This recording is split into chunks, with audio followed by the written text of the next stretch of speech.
Public. Yes, sir, Mr. Delier, how you doing? I'm doing fine. Good morning, Council. Good morning. Trying to do this slowly.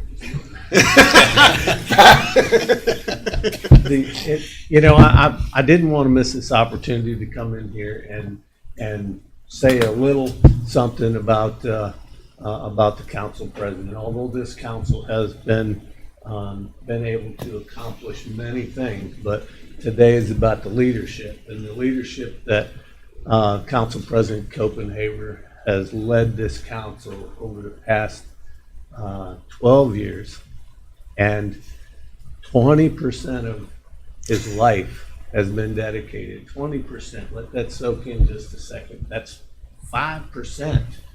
And if you take out the childhood, which you probably didn't do a whole lot at that point. Wasn't worth nothing until I married my wife at 19. There you go. So now it's 25% of your adult life you've dedicated to this community. And I started last night to make a list, and unbelievable. I mean, it's unbelievable what this council has accomplished under your leadership. When you start looking at refinancing and saving the county money, and you look at the buildings that have been built, and the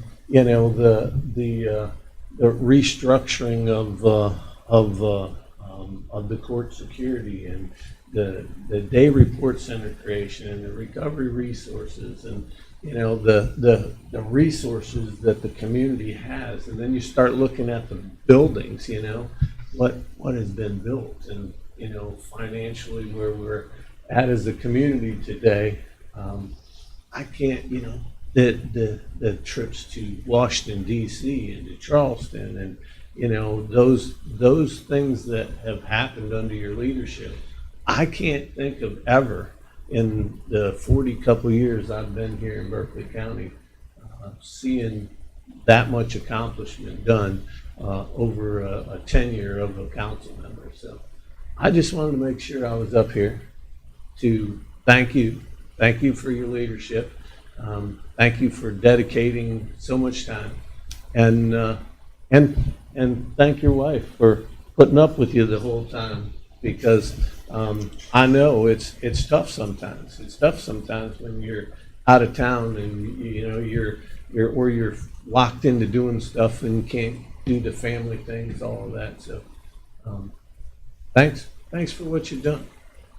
Well, Dan, it takes a team to do what we've done and what's happened here at the county council, and team all the way from the bottom to the top. And the years that, I think it was 8 years that you was here, and you and I made a good team, and as well as the rest of the council. But you and I, we charged with both guns, and Dan was always the better bad cop than the good cop. But, I don't know about that.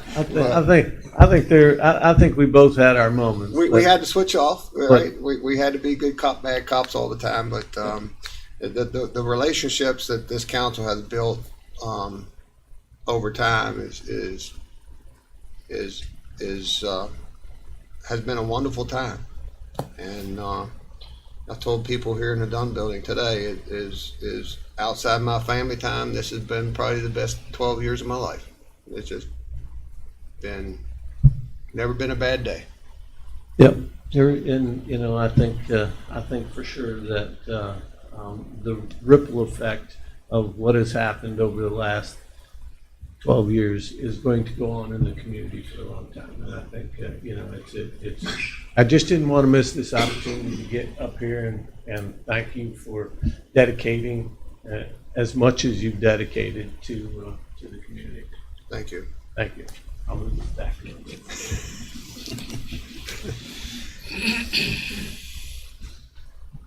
Mr. Good morning. Stubblefield, how you doing? And I thought I was going to have to wait to the end of the meeting to make some comments. You can do it at the end, or you can No. You can go both ways. I just want to echo what a lot of people say, Doug. I truly believe you have been the most effective, the best county councilman, county commissioner that I've ever seen. So that is, and you say it's a team. It is a team. but it takes leadership at the top. So I want to thank you personally, and I want to thank you for the county residents for what you've done. Thank you very much. Bill, it was an honor to serve with you for the first 2 years.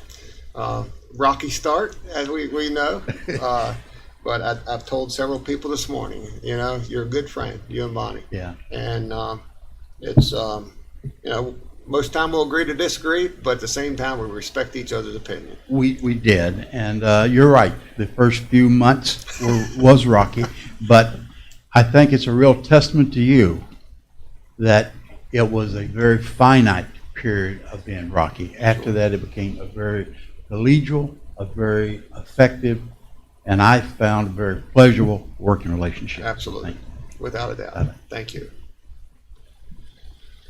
All right. Need a motion to approve the agenda. Mr. President, it's my honor to approve this agenda for the last meeting that you will preside over, and it's a great pleasure to have been with you for the last 12 years. So I move to approve the agenda for December 29th, 2022, if there's no modifications or changes. All right, we have a motion on the floor. Do we have a second? Second. Second. Any discussion? If not, all in favor say aye. Aye. Anyone opposed? The motion carries. Any questions on the purchase order? Mr. Davis, you had y'all's really making this easy. No internal budget revisions? No, sir, none today. No change in status? No, sir. We have approval of minutes. Everyone was present for December the 15th. Any changes or corrections on those? Yes, sir. I think there may be. In your report, Mr. President, it's stated that Back Creek Valley is going to need a ladder truck. I don't think that's accurate. No, it's Hedgesville was getting the ladder truck. So, And they were paying for it themselves, right? yes, sir. Thank you for catching that.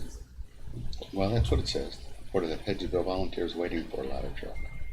State of the Back Creek Valley is going to, okay, it's double Yeah, up no. there. Okay, I'm sorry. Back Creek Valley was getting their tanker. Yeah. That's what I said.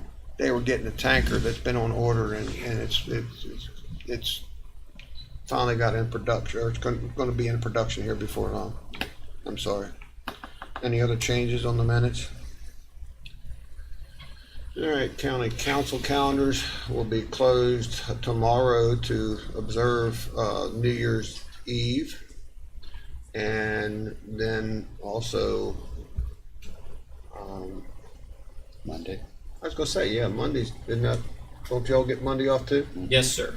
Well, it's not on my calendar, Tomorrow we're closing out of the goodness of this council's heart, rewarding the employees for their dedication. so it's and not hard on my work. calendar for Monday though, Mr. Davis. January 23. I'm sorry you have to work. I think what she just said, you have no authority in January. Ah, she's trying to be nice. I'm just wondering what, I'm not sure, but. Yeah. What you call All that? right. Thank you, Mr. Gokenhour, for clearing that matter. He's always here to So help. I guess they will have Monday off on January the 2nd, 2023. Boards and commissions. I'm sure there won't be a planning commission meeting on Monday. No, sir.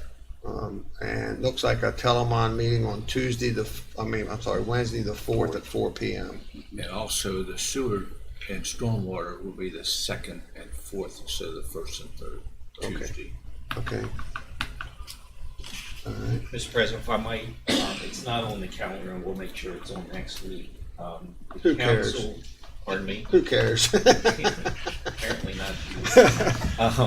The council requested that we do we do two separate public hearings on the proposed nuisance ordinance, and that has been scheduled for the 26th. On which ordinance was that? The proposed nuisance ordinance, Okay. nuisance property ordinance. So we will be doing the first public hearing during regular session in the morning of the 26th, and then the second public hearing will be held at 6 p.m. Penny, is that right? 6 p.m. on the evening of the 26th. So we do have that scheduled, and the public, the legal notice, Class 1 legal notice has been taken care of. All right. Any other changes or corrections or additions? All right. There is nothing from the, well, I need a motion to approve the consent agenda, I'm sorry. So moved. Motion been made, second, any discussion on the motion? If not, all in favor say aye. Aye. Anyone opposed? The motion carries. If we had any meetings, Mr. Barnhart? I didn't. Okay. Mr. Whitaker? Nope, none here. Mr. Gokenhour?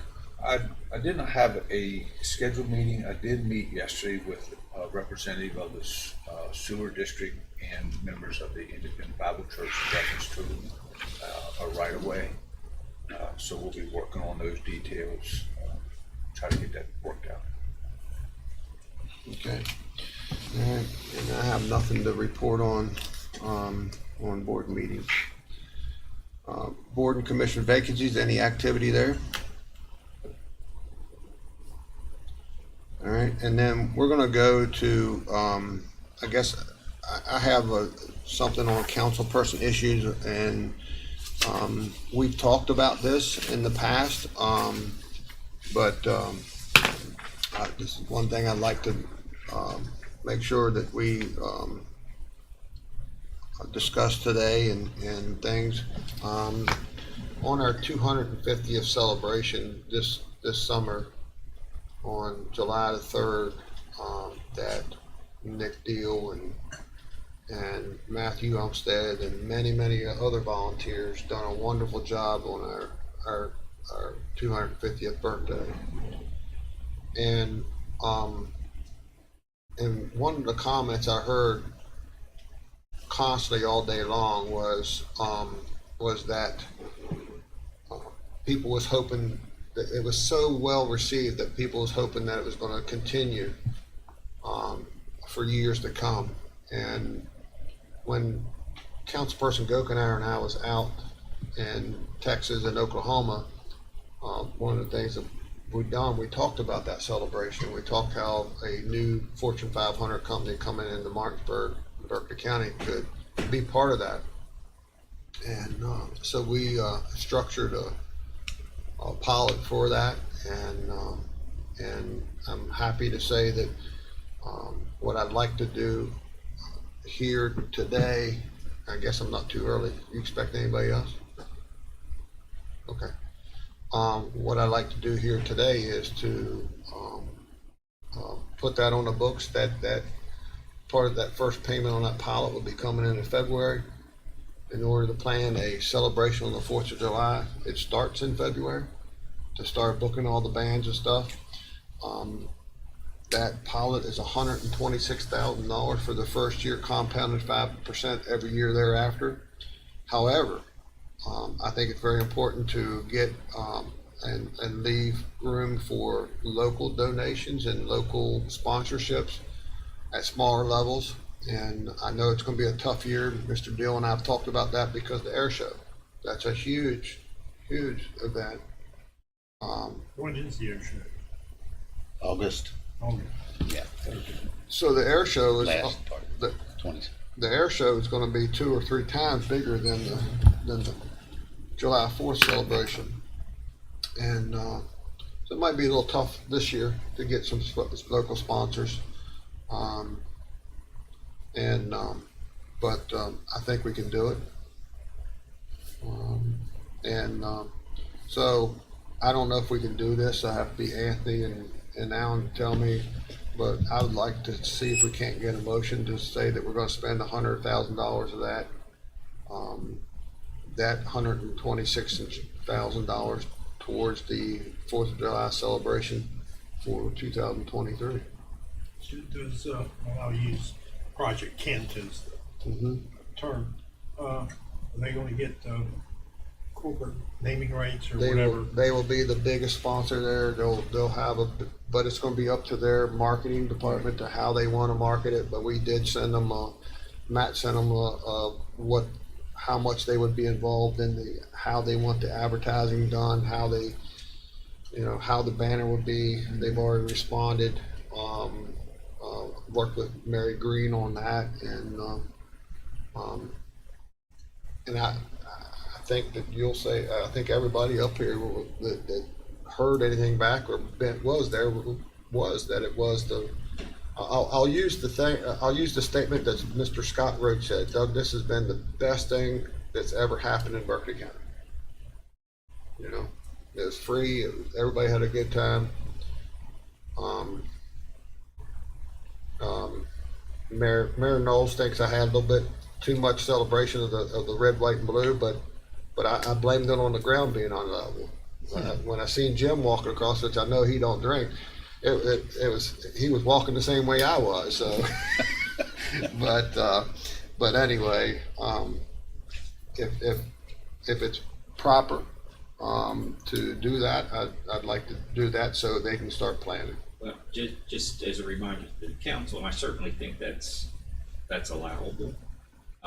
Just to refresh your memories, and not long ago, within the past 4 or 5 weeks, you did allocate $300,000 out of the Quality of Life Fund, which absolutely was proper, and we made the council made the contribution to the airport for use towards the air show. The money that will be received from Project Kent would go in your Quality of Life Fund, which there's currently over $2 million unencumbered in that fund. So, you know, this council, I turned it off. I swear I did. this council could make the decision to encumber $100,000 from the Quality of Life Fund to be used towards the fireworks.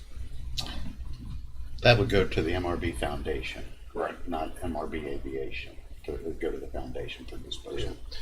And I guess it doesn't have to be a motion, but I just like to make sure that they can start planning in February, and take it out of the quality of life that we have now. I don't want to pre-spend any money. Well, I actually would prefer, if it's agreed to the council, that you make a motion, and that way we can, in the system, in Eunice, we can encumber that funding, so that when the invoice comes through, we don't need to bring it back to the council. Yeah, all right, yeah, because it's just right around the corner. So, And it is out of existing the quality of life account that you have more than adequate funding to do that. so if somebody's agreeable to make a motion, we can do that, and they can start the planning, because I know they gotta reserve the bands and the stage and all that stuff. Mr.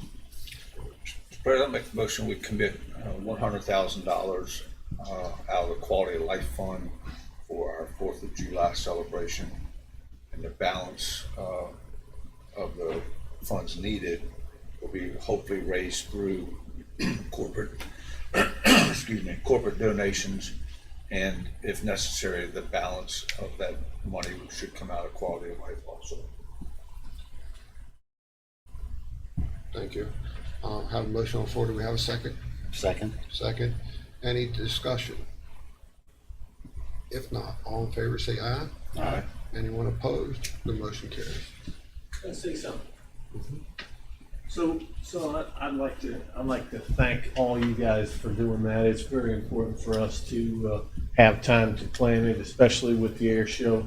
And I'm speaking now as the chairman of the Airport Authority.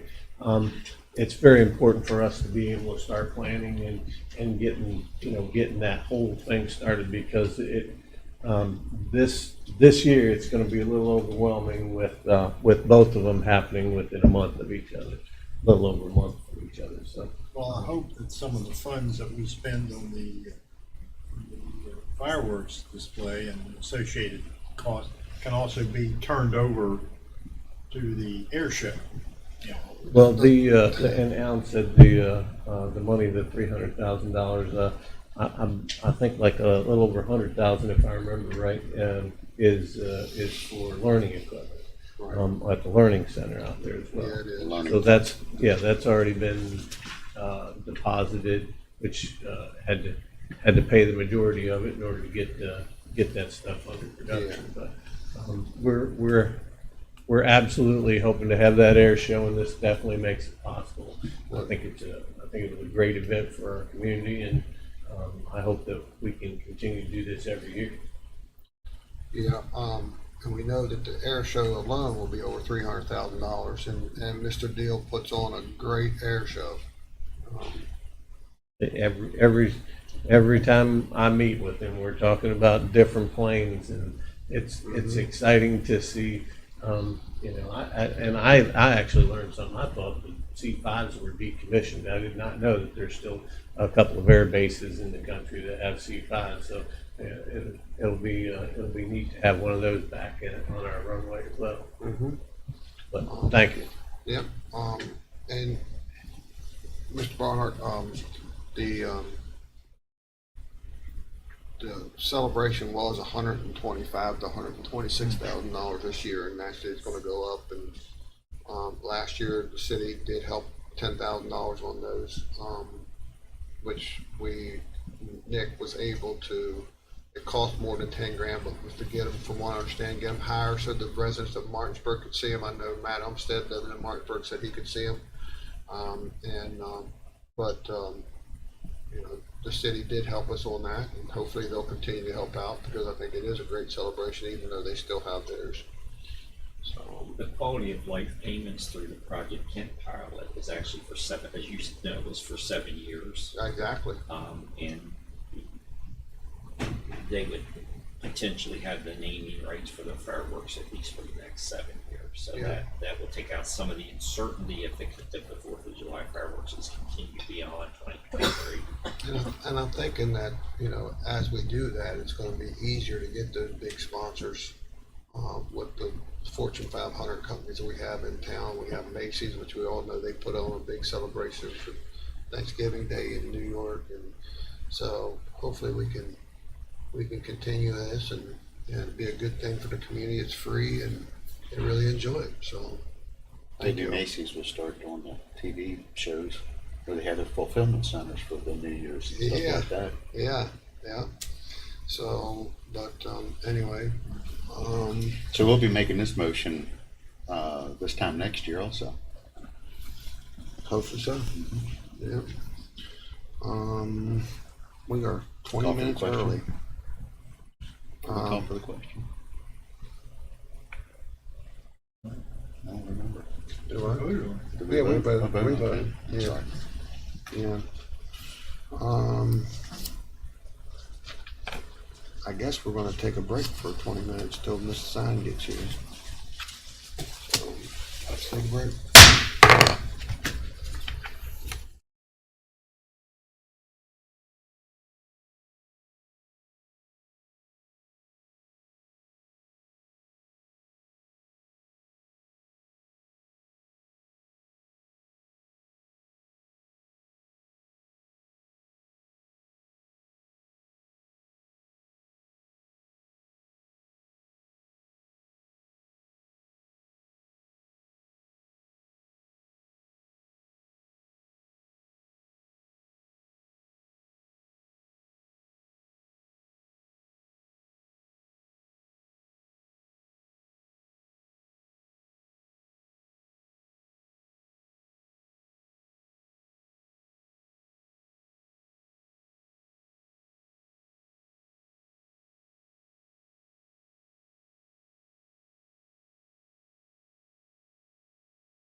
All right, we're back in session. Next, This year when the park. next on the agenda, and I will apologize, you know, I realized my dad got emotional, but when he got about my age or maybe a little bit before, and I've been emotional for the last 11 years probably, but anyway, I'll probably get emotional on this one too. The next agenda item is a proclamation for Virginia Sign's retirement. And Virginia, before I forget, because I forgot it, what I looked up that night before I went up and spoke at your retirement party. But what does it mean for Virginia Sign to be in the circuit clerk for 57 and a half years? And most of those years being circuit clerk. So as everyone was talking at your retirement party, I started Googling where was the population of Berkeley County 57 and a half years ago. So I had to blend, 60 years ago and 50 years ago, but I think I'm pretty close. And when I say this, is the population of Berkeley County when you went into the circuit clerk's office was less than 35,000 people. Just to kind of put things in perspective. And today, I would easily say, and Mr. Wine, you could probably correct me if I'm wrong, and you'd probably be more than honored. You'd probably Be more than happy be to. more than happy to correct me if I'm wrong. But I would say that the population of Berkeley County is in excess of 130,000 people easily today, maybe 135. So just to kind of put some thought in your time as being circuit clerk, I just wanted to bring that to everybody's attention. That's a long time. 57 and a half years ago, Miss Sign, I'd have to tell you that I was 3 years old. So, if you come up and join me. And the first thing I do, Matt, when I look at these proclamations is make sure the words are all easy. All right? And I think they learned that pretty quick when I became the president. Don't put their difficult words on it. So, That's why I always had to give out the certificates with the names on Yeah, them, because yeah. names are the harder to pronounce than certain words that are typed. All right. I'm gonna try to work my way through this. Proclamation for Virginia M. Sign. Whereas Virginia M. Sign came to work for Berkeley County in the Sheriff's Tax Office in 1965 and then the County Clerk's Office. And whereas Virginia was hired full-time in the Circuit Clerk's Office in March of 1966 and went on to serve as Chief Deputy Clerk of the Circuit Clerk's Office for 27 years. And whereas Virginia was elected Circuit Clerk in 1992 and has served 5 6-year terms, honorably fulfilling duties as the office official record keeper and fee officer for the circuit and family courts and administrator of the jury system. And whereas Virginia has served with at least 14 circuit judges in her tenure, while managing a staff that increased from 2 to 24 deputy clerks. A lot. I thought Gary Wine, I didn't really. Whereas Virginia's commitment to public service has extended well beyond the courthouse, where she served as a leading member of the Democratic Party in Berkeley County and West Virginia, a devoted community volunteer and fundraising extraordinaire.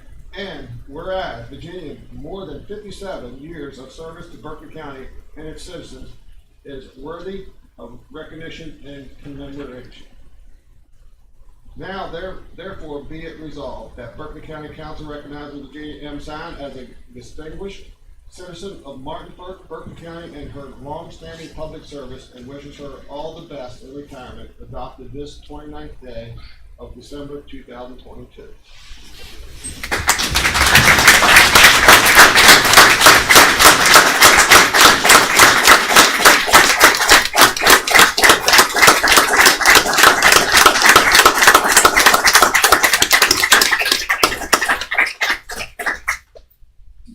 You want to say a few words? I know you're a woman with few words. I just want to thank everybody for being here.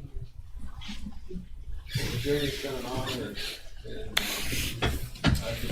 I told Jackie, my wife, at the retirement party, I said, Miss Sine is the strongest Democrat in the state of West Virginia. I guarantee you that Senator Manchin will be there or he'll call. And actually he did. And I will say this to you, and Virginia always made you feel welcome. It didn't matter where you were, what side of the fence you was politically, you were always welcome. And it was always an honor to sit with you in your Democratic booth at the youth fair. So, all right. Okay, thank you. Anybody want to say some words? Now's the time to come up, and the podium is yours. They're all bashful. Virginia, they're shy like you. Can you believe that? Council? Well, thank you, Mr. President. I celebrated my 50th year in county government this year, and Virginia is celebrating 57. John Small is 64. I'm not even in their league. You're getting there, Jim. You're getting there. And 1966, I was a junior in high school. Yeah. So it's been a eventful time, and I'm proud of what Virginia has accomplished, and proud of knowing her, and best of luck in the future. Anyone else? Mr. Gokenhour, I know you always have some kind words. I do. I really didn't get to know you real well until a couple of years ago, and I think the thing that other than there's no gray with you. When you speak, it's pretty clear exactly what you mean and what you really and truly want. You don't walk away wondering how she really feels about this, but she's very clear in what she says. But I really appreciate your friendship, and you cross aisles, and I appreciate your help early in my candidacy. But you would give me direction. You would say, you need to be here, or you need to be there. Go to this and go to that. Thank you. You're obviously very skilled at what you've done to be able to be reelected all those years, and I'm glad I was smart enough to take your advice. Thank you for that. But also, Candy and I had the pleasure of attending your Circuit Clerks Conference this summer, and we were able to sit there and watch folks all across the whole state of West Virginia come there to thank you for your service, your leadership across the state, and just how well you were respected. We respect you, but we didn't realize how large of a net you had cast over the rest of the clerks throughout the state in helping, like, with legislative issues and those type of things.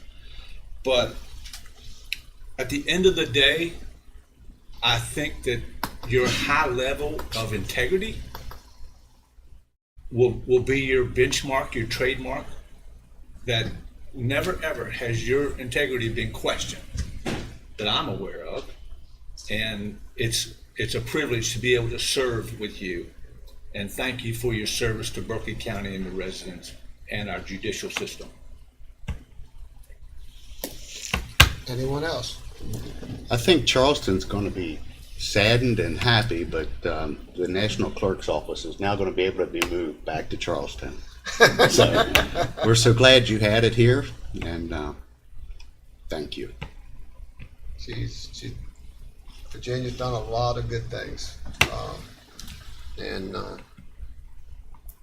over the years, and you'll be missed in your position. But as everybody said today, don't be a stranger, right?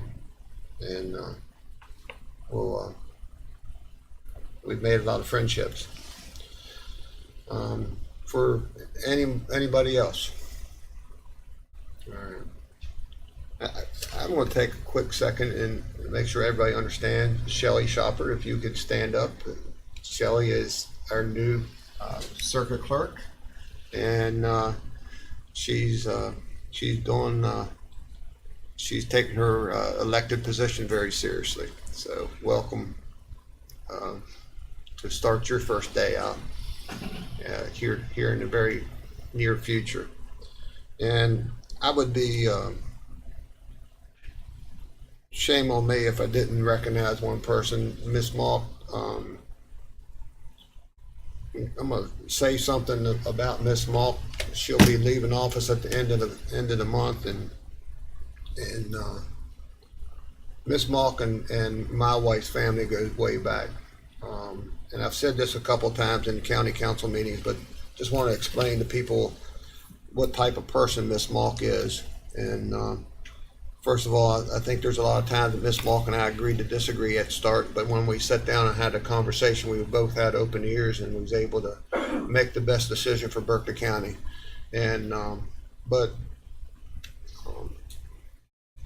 when my wife's family moved here, it was her single mom and 7 kids, and her older sister of the 8 children was already on her own, and that's why they came to Berkeley County. And you can imagine how hard it would be for a single mom to raise 7 kids on her own, and at that time selling shoes at J.C. Penney's. A wonderful lady that never accepted any help from anybody.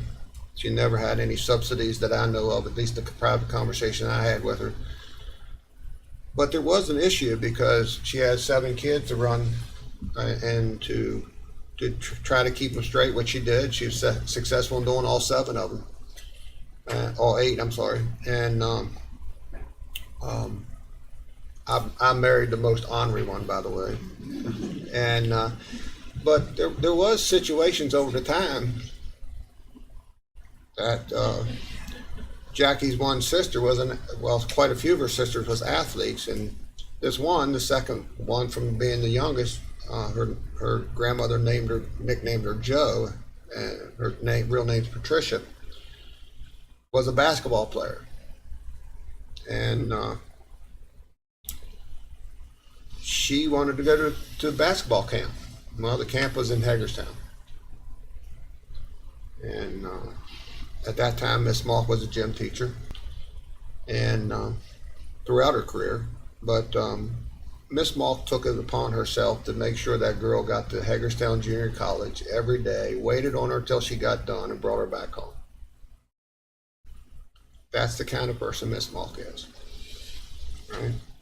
Didn't have to do it, chose to do it. So Miss Malk, thank you for the time you spent here in Berkeley County. It's been fun. Wish you the very best in whatever you decide to do.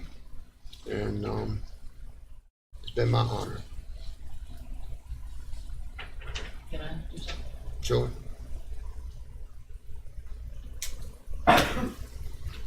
Doug and I go back to when we got elected in, Jim and myself and Doug. And we started out with paper and pencil with the budget, and he and I was running around with clipboards and calculators trying to make sure everything was looking.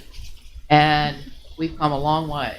And all the things that were in bad shape, as far as the day report center to a lot of recreational properties and everything else, everything has moved forward, and we have really, the council has really done a nice job. And one of the things he always used to say, we're going to have a hat day. Well, we never got to the hat day, but he's going to go down to Pocahontas County, and he's going to need a hat. I've got him a hat as a retirement party. So there's your hat so you can wear it in the forest. Thank you. Jackie appreciates that, Miss Mock.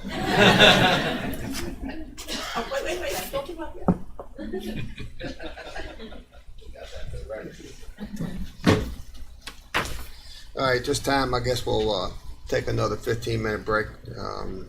And Take I'm, a picture. huh? Take a picture. And I'm the one to blame for this. Usually the council takes off this Thursday between Christmas and New Year's. I asked them if they wanted to meet. They said yes. Because I wanted to make sure that I didn't cheat anybody out of their time. So we're here today because of me asking. They blessed me today to do this. So it's a pretty relaxed day, but we'll take another break for 15 minutes and we'll have closing remarks.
Jackie's job.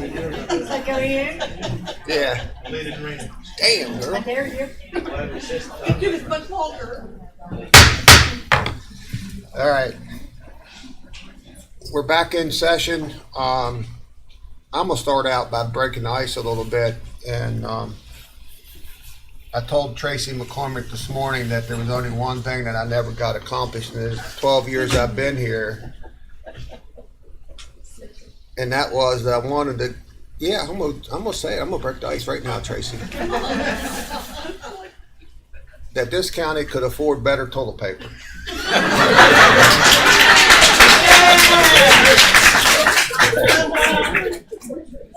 And I told her she was the only one that didn't fulfill my 12 years of goals. So she made sure I got a nice roll of soft toilet paper today. She always ordered that John Wayne toilet paper. So rough and tough and didn't take any off anybody.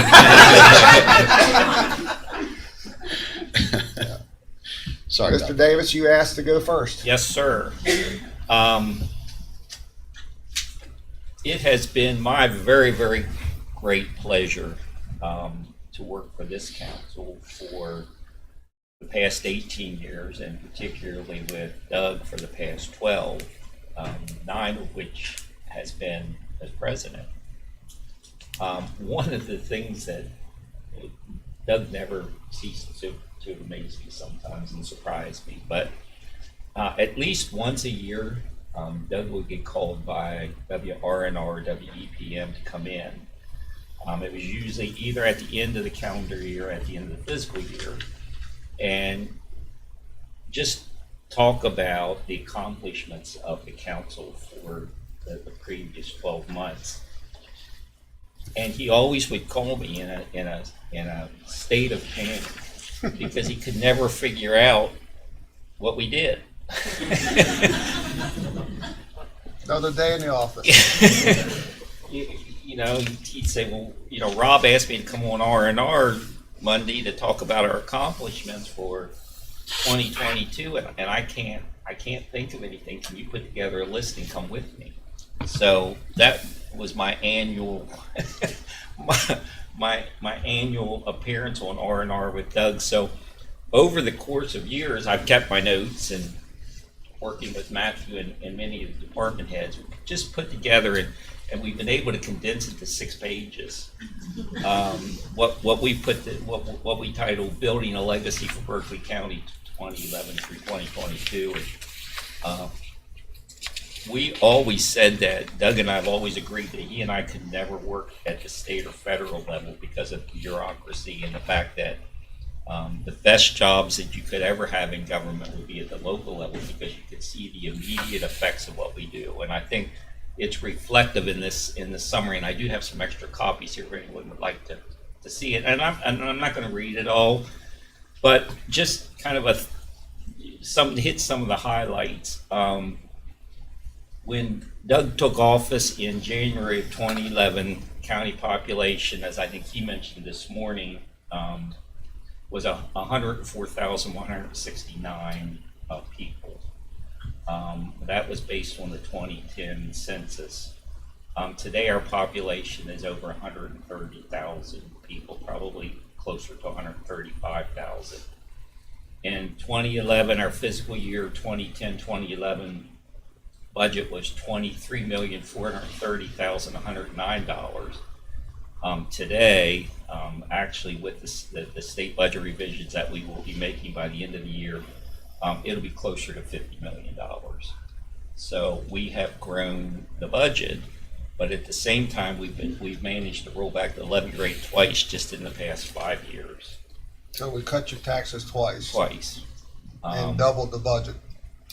The rainy day fund in 2011 was less than $5. That was our savings. We had $5 in the bank as a reserve. The rainy day fund as of today is slightly more than $7.2 million, which takes care of our operating funds in the case we ever hit a recession. Quality of life fund in 2011, we had none. This council has been very deliberate with Doug's leadership that today, the Quality of Life Fund, through the infusion of general fund money, but also through crafting of different pilot agreements, is slightly more than 2.4 million and will continue to grow based on the pilot agreements that we currently have in place. Her bonds and financing. In 2015, we were able to increase our bond rating to AA2 and AA3 for the county council and the county the building commission. We have the highest bond rating of any public entity in the state of West Virginia. We refinanced our 2014 C bonds to 2020 B bonds, which was the bonds that we issued for the Sheriff's Department. We shortened the bond term by 7 years and lowered the coupon rate by an average of 2.375%. The very first meeting that Doug and I think Mr. Whitaker was involved in, we had made the decision to put the Kimco property, which is the old Martin's building where the Sheriff's Department is, and the CVS building where the Day Report Center is, up for sale. The first order of business at their very first meeting was to pull that off the market, and a conscious decision was made to redevelop that property. So we refinanced and consolidated the 2014 A bonds, the 2014 B bonds, and 2015 bonds, which was the Kimco property and the Judicial Center properties, to the 2020 C bonds. We lowered the average coupon rate, interest rate, to 1.66% and shortened the bond term. Long story short, through Doug's leadership and through the leadership of the entire council, we refinanced debt and saved the taxpayers between $4 and $5 million, which is substantial. In 2015, when Doug came on board, we did about $372,000 in grants. There they are. In 2022, slightly more than $3.2 million in new grants were obtained, and our grants department currently manages about $30 million in grants. Correct, Tracy? Again, there's not another county in the state that performs quite like this. Public safety. When Doug came on board, we had 4 career firefighters. Today we have 22. In December of 2013, we finally reached an agreement with Hedgesville Volunteer Fire Department to join the other 4 volunteer fire departments with paid career staffing. In 2018, we obtained, again, through our grants department, a SAFER grant to add additional firefighters to Baker Heights, so that we have 24/7, 365 days coverage in Baker Heights. We also opened 2 additional fire stations, Baker Heights Volunteer Fire Company and South Berkeley. Doug served on the fire board as part of that process. And on October 14, 2022, Berkeley County became the first county in the state to have its own career county fire department. We received our final authorization after many years from the state to operate as a fire department. And 99.9% of that credit goes to Councilperson Gokenhour. Councilperson Gokenhour. There's plenty of credit to go around. You had to have the support of this council, and you had to have the support of the volunteer fire departments to accept the assistance, along with the state fire commission. But you led the charge. We did. In 2012, Doug called me at home one night and said, "What do you know about being a general contractor?" And I said, "I don't know. I don't know anything."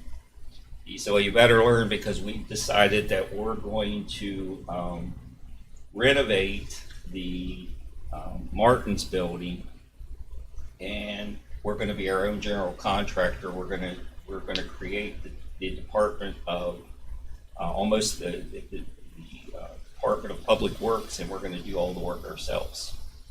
Prevailing wage, because of prevailing wage. Prevailing wage. So March 1st of 2014, we dedicated the new Berkeley County Sheriff's Department at 510 South Raleigh Street, 36,000 square foot facility at a cost of $3.3 million, which is unheard of. $86 a square foot we've done that building for, and today it's over $300 a square foot. We had our own clerk of the works and our own county personnel that did that entire building themselves. Again, May of 2018, Council President Copenhaver and Councilperson Delier, working with the Deputy Sheriff's Association, agreed to a compensation step raise program for our deputies, with the commitment that we would continue to maintain that. And I think they've demonstrated that commitment for the past 2 years, where they've given all full-time county employees a 10% increase last fiscal year and 15% this fiscal year, which positions us as a leader in public wages in the Quad State area. And if I can real quick, I found out, and I think this is a very true statement, that our deputies in Berkeley County start off at a higher wage than the police force of the city of New York. Just imagine the cost of living in New York, and it's a great accomplishment. And I guess the biggest thing out of that meeting that day was all we asked to do is be competitive. Just keep us competitive, not with Loudoun County, not with Jefferson County, but just here locally. And we made that commitment over the years, and the deputies have done a wonderful job. The sheriff has done a wonderful job. It's been a great relationship over the last few years, and working together. Sorry for the interruption. Well, that's okay. I'm used to it. Also, about 5 years ago, this council, again, with using Doug's leadership, committed to a fleet replacement policy. We were embarrassed that some of the cruisers that we were putting our deputies in, when they put them in gear, the shift lever actually fell off the column of some of our police interceptors. So the council has made a conscious effort to upgrade our entire fleet over the past 5 years, starting with the Sheriff's Department. In 2011, we had 51 uniformed deputies. In 2022, we have 66, with one more deputy in contingency, so that by the end of the current fiscal year, we could have 67. From an emergency communications perspective, December 1st of 2018, again, under Doug's leadership, we dedicated a new and expanded state-of-the-art 911 center at a cost of $3.5 million, and established the Emergency Operations Center and the Department of Emergency Communications. The fall of 2022, where's Jen? There she is, Jen Swisher. The fall of 2022, that our Department of Emergency Communications became the first emergency communications agency in West Virginia, and only the 22nd in the world to be awarded the Triple Ace accreditation by the International Academies of Emergency Dispatch as an accredited center of excellence for emergency medical, fire, and police dispatches. Again, quite an accomplishment. This is a long way of saying that Doug and the council has done an excellent job of, and I've said it time and time again, we have the right people in the right place at the right time, and it's due to this leadership of Doug and his council. Probably what he will think is one of his biggest accomplishments, which I will agree now, although I was skeptical back in 2016. In May 30th, 2013, Doug was part of a group called the American Restorative Justice Program, and they kind of provided seed money for what currently is now our Berkeley County Recovery Resource Center and the Berkeley County Day Report Center. They made a $6,500 payment to the Eastern Panhandle Juvenile Drug Court. In February of 2016, the Berkeley County Recovery Resource Center was established. Again, through Doug's leadership and Dan's leadership, and despite my resistance to it, we had the open house on December 16th, 2021, to celebrate the new location of the Berkeley County Recovery Resources Center at 800 Emmett Rouse Drive, which was the formal Day Report Center. In March of 2016, the Berkeley County Day I'm going to interrupt you again. Of course you will. The only reason he would have been against that was because he doesn't like us to spend money, right? And Dan and I and the council knew that in order to do what we had the vision for, we had to have bridge money, which meant that, give us the money, we'll build it, and then the return will be in the future. Even though he said it twice recently that he was against it, he's not against the theory. It was only that bridge money that worried him. And in 2016, we weren't near as strong as we are today. My job was to keep them out of jail despite their best efforts.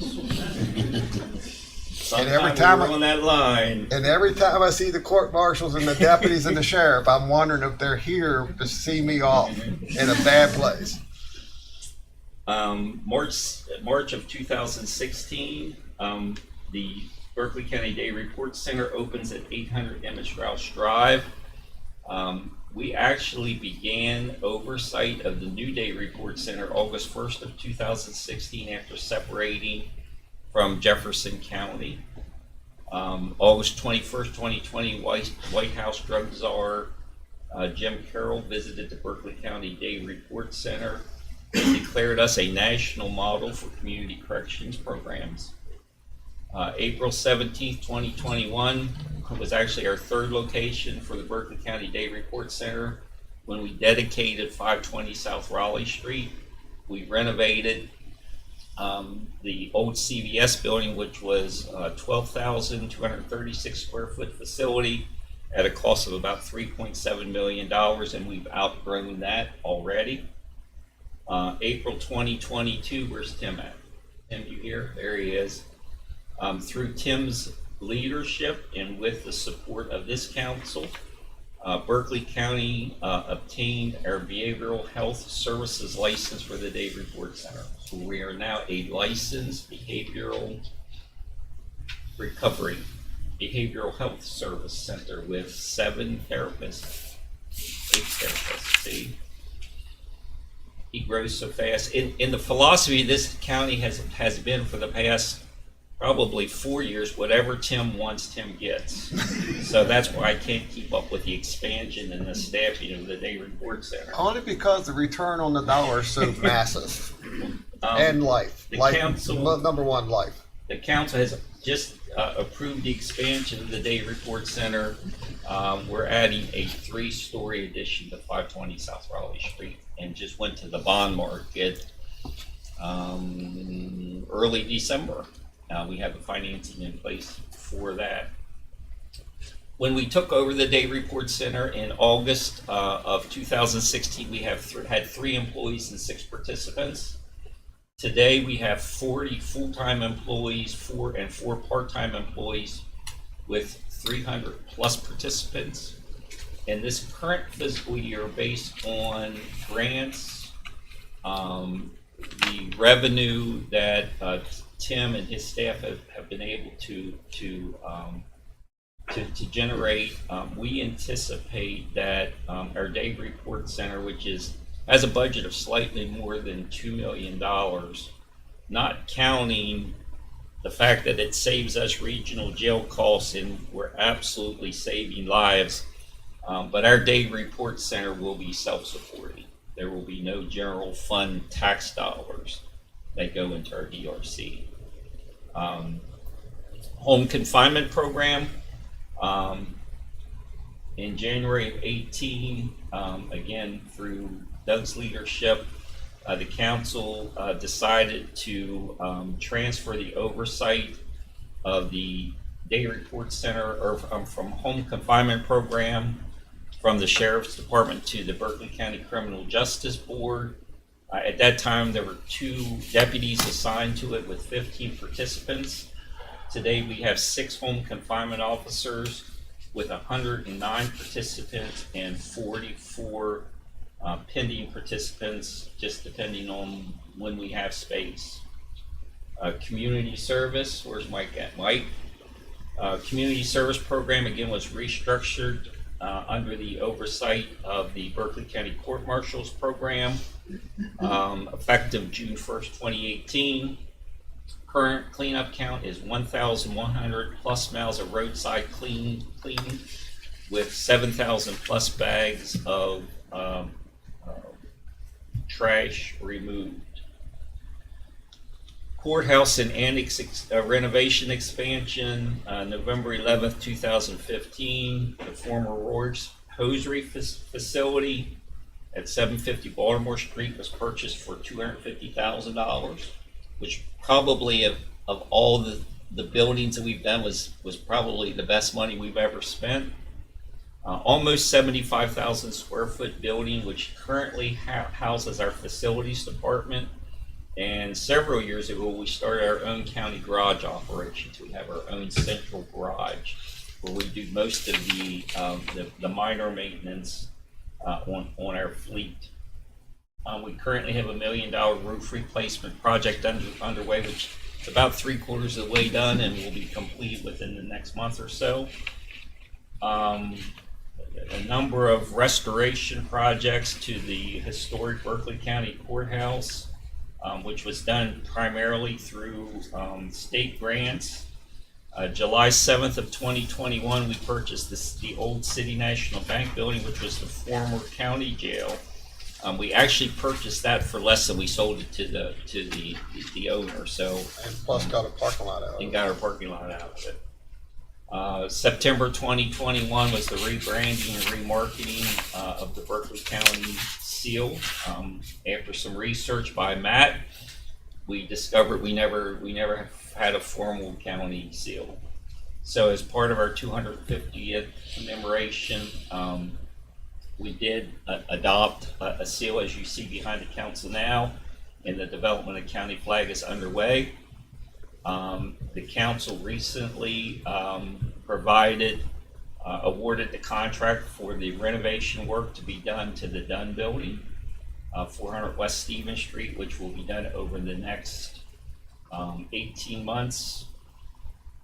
Economic development, September 2015, Procter & Gamble broke ground at Tabor Station. Again, this council was intimately involved in the pilot for Procter & Gamble, which was approved in 2017.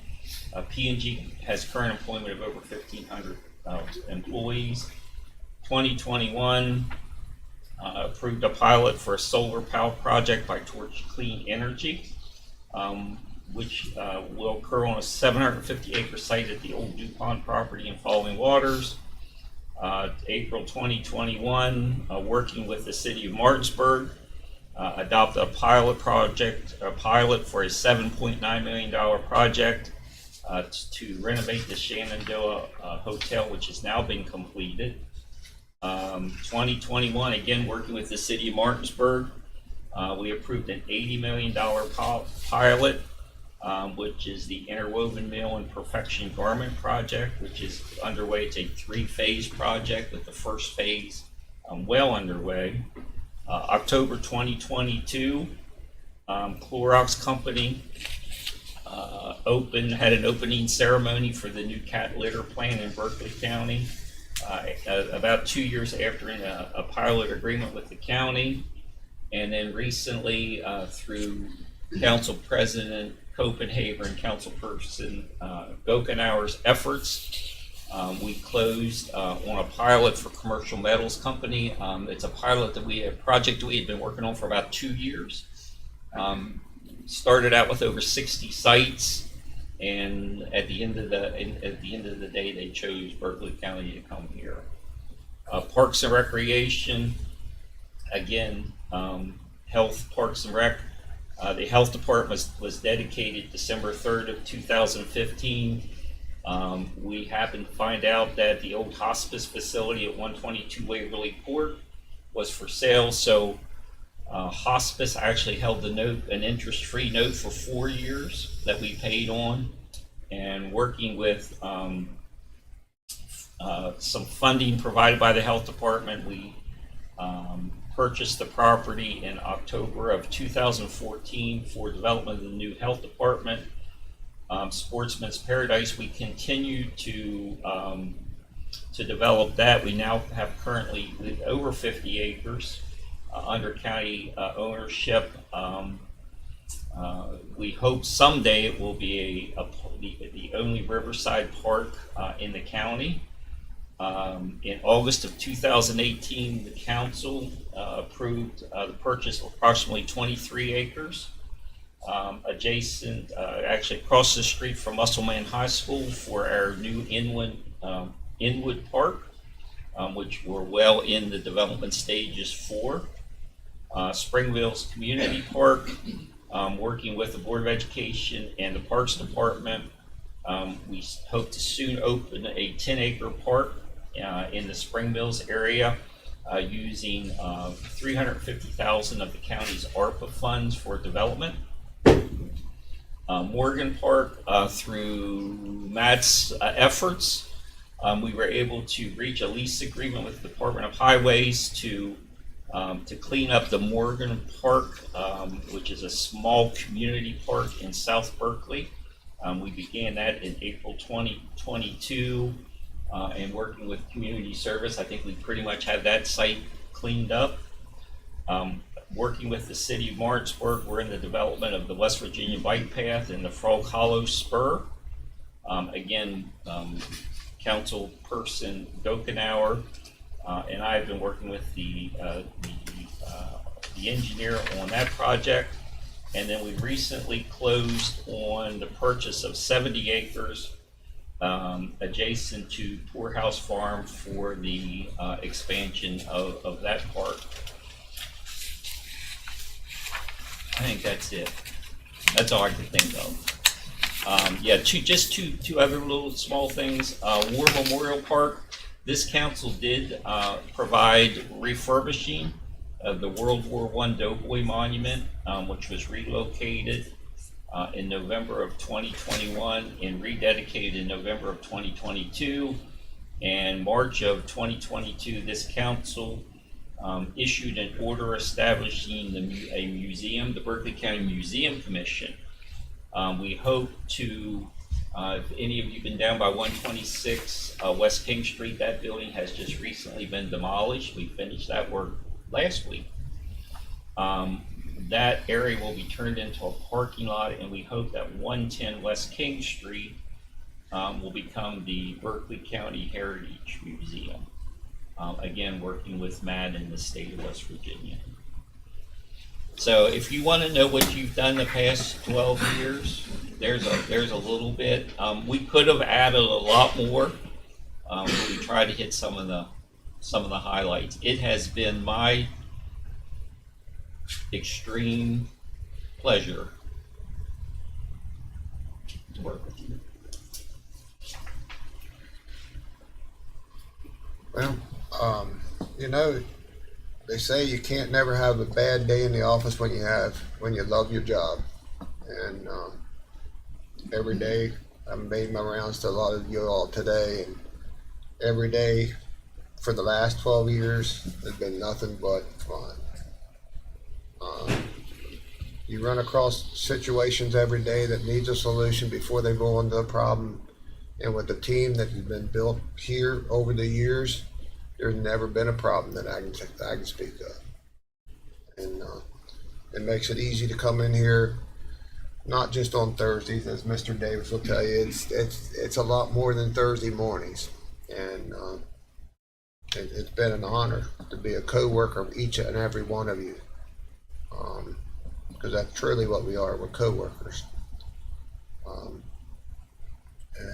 Mr. Davis,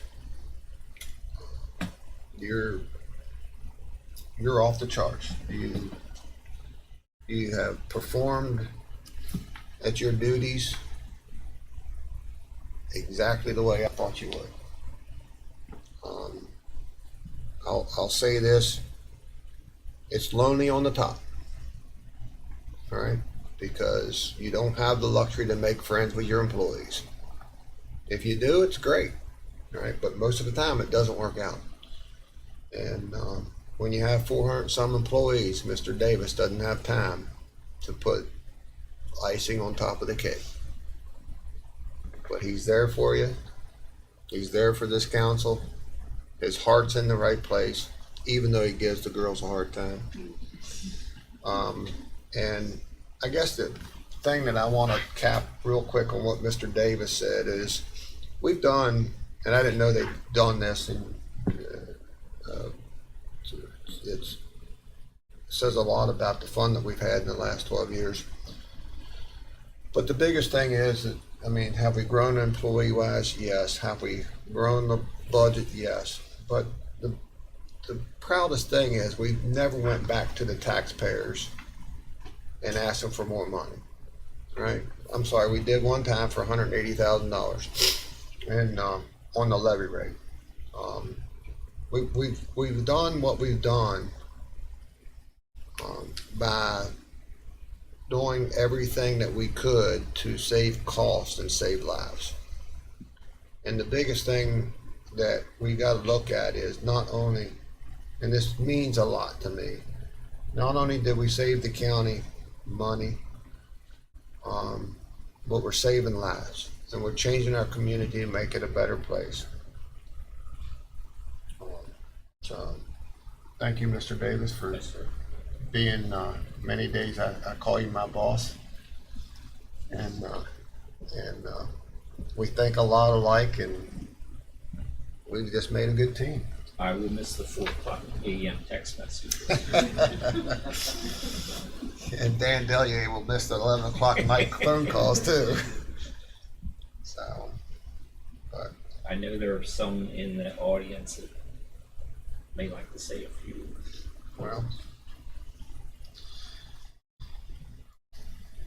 And Tim, out of everybody in this council, everybody in the government, you make me get teary-eyed more than anybody. Well, That's because you're always asking for something.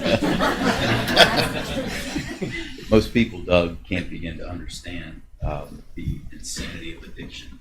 It doesn't make sense. Why would a person wake up every day, day after day, and use these substances that are destroying their lives? They do crazy things. They steal from people that love them. They do harm to themselves. They're in and out of jail. It doesn't make sense.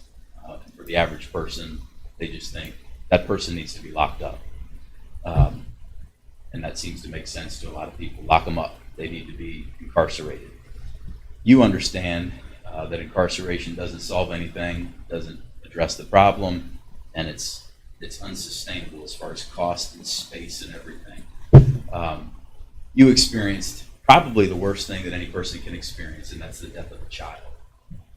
So you had a particular passion to address this issue in our community in a way that other council members didn't.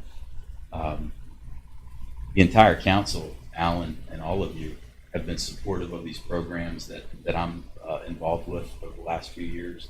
But I think it's fair to say that you and Dan were the loudest voices because both of you have been personally impacted. God put you in that place for a reason. And you've experienced pain and suffering through that loss that a lot of other people never will. But there are now, Doug, you have to recognize there are hundreds and hundreds and hundreds of people in Berkeley County now who do not have to experience that because these programs have intervened in that process of addiction that was destroying their lives. Hundreds and hundreds, I'm confident of. Parents that don't have to bury a child, children that don't have to bury parents. Alan talked about the financial benefits of these programs, and those things are important. But I've said before, I'll say again, it's these people that are more important. And people are going to remember that Doug Copenhaver and Berkeley County Council are responsible for saving the lives of many, many drug addicts in our community. Drug addicts do not like their condition. They want to be free from it. They just don't know how. And these programs were put in place to give them an opportunity to get clean. And that's what they're doing. They're working. So I want to say thank you, Doug, for everything that you've done, the support that you've provided to these programs. They mean a lot to not just me, but a lot of people. I'm not going to forget you. I'm grateful.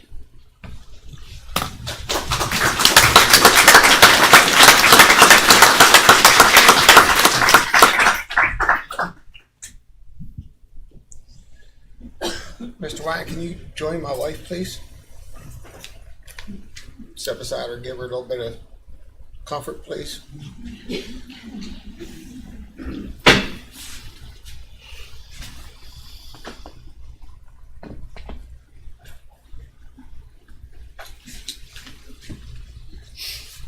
Um,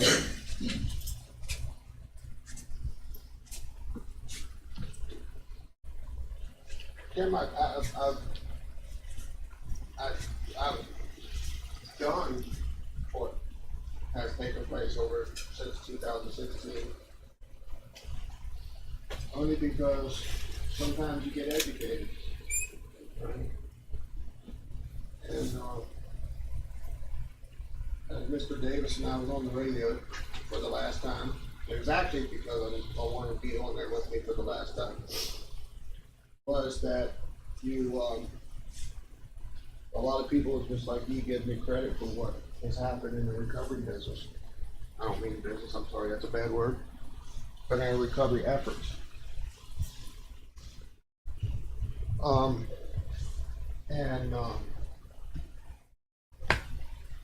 I guess the best way, because I wasn't always that way.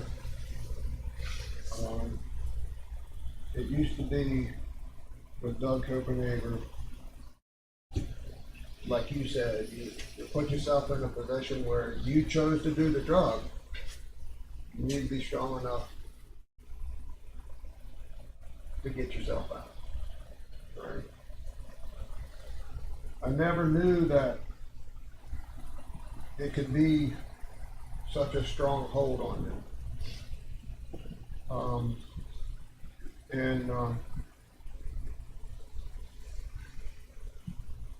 Until our son decided to take his life because he just couldn't live with what he was going through by choice. And so that taught me that day or very soon after that this is stronger than what I ever thought it was.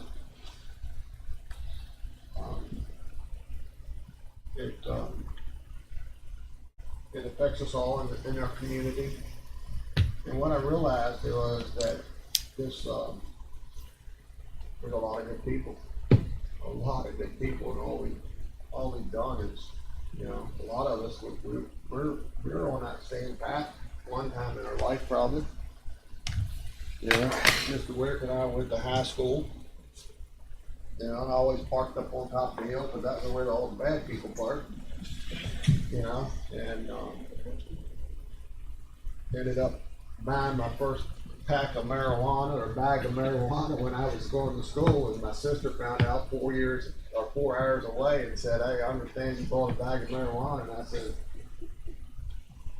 "Man, she knows 4 hours away. Who else knows?" So it took. Sheriff, I'm proud of that moment.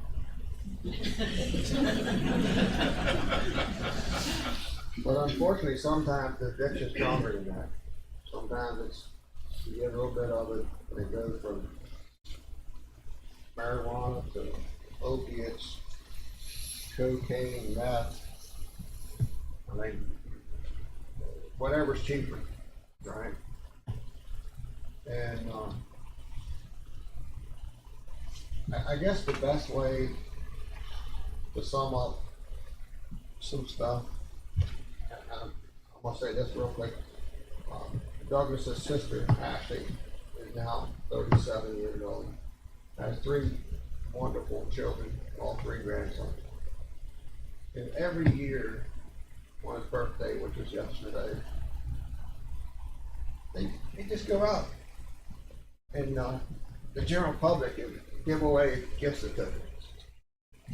And in that envelope is a letter about her brother and their uncle. So yesterday, they went to the Alamo down in Stephen City and sat in the audience, or sat in the lobby, and they picked 4 different people. And she said, Dad, it was the best year ever. There was 2 grievance counselors that they just went up to, and they got 2 of the certificates. There was one that just lost their son or their brother, I can't remember, just recently over drug addiction, and another one. And she does that every year. And it's a nice letter stating how, like you said, Ken, drugs gets a hold of you, and there's, come down there, no turning back.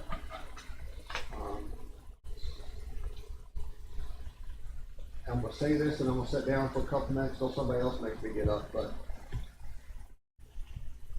I was at a park store one day, and had to go on this council hears me tell these stories all the time. And a friend of mine that actually supported me 12 years ago in a campaign trail came in, and he had been walking with a cane, and really bad shape, just barely makes it to the counter, sits down on the stool, and he comes up to me and says, Doug, he says, I got a problem with the way you're spending tax dollars. And I said, what do you mean, John? He said, you're spending money on these druggies, and you need to just let them die. And I'm always up for a big fight, good conversation. So I looked at John and I said, John, you've been smoking them cigarettes for a while? He said, yes, sir. I've been smoking them ever since I've been a teenager, 3 packs a day. Did you ever read the label on the back of that cigarette pack? Yes, sir. I said, did it tell you it's going to increase your chances of dying of cancer? Yes, sir. Did you know better? Yes, sir. Well, then the next time you're on that doctor's table and he's doing heart surgery on you, I'm going to walk up to that doctor and tell him that you died because you do better. His comment on that was, Doug, you're doing a great job. Keep up the good work.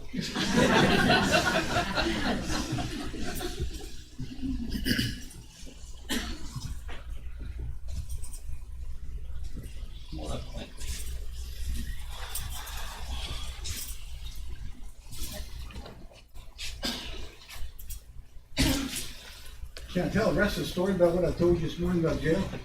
Yeah, go ahead. We all met Doug at the gate like we usually do every Thursday. There's more of us today, and he got a little nervous. He said, man, I just think I'm going to go to jail. I said, Doug, you're too pretty for jail. I don't know that goes. Yeah. Well, if it comes down to looks and whether you go to jail, I'm in trouble. Morning, folks.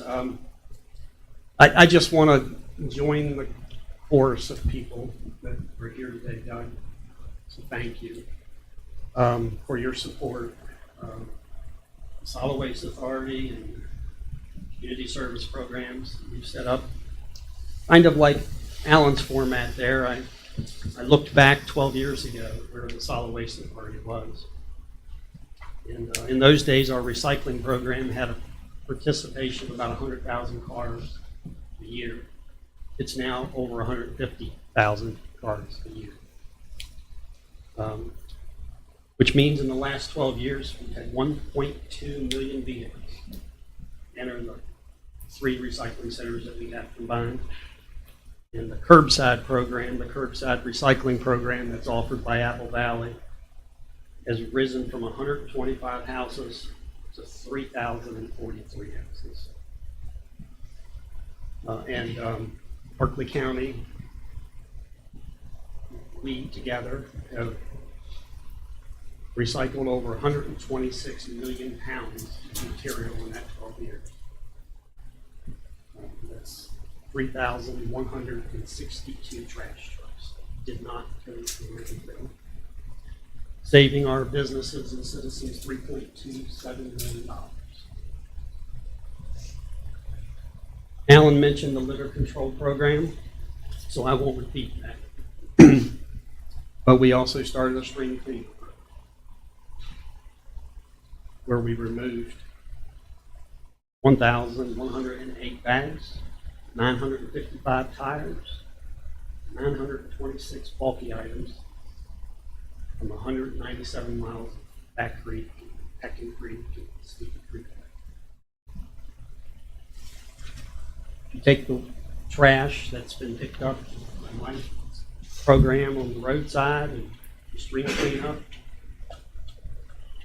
712,816 pounds of litter we pull off Berkeley County's environment. And our county has won first or second place in the Make It Shine Clean County program 9 consecutive years. And 0 before that. You know, no one person has those achievements by themselves. No one group. It truly does take a community. It took the support of council. And today we provide our citizens and our businesses with the best solid waste programs in the state of West Virginia. And you have a lot to be proud of. How many years have you been part of the Solid Waste Authority, Mr. Today is your day. Huh? I'll have my day, but today is your day.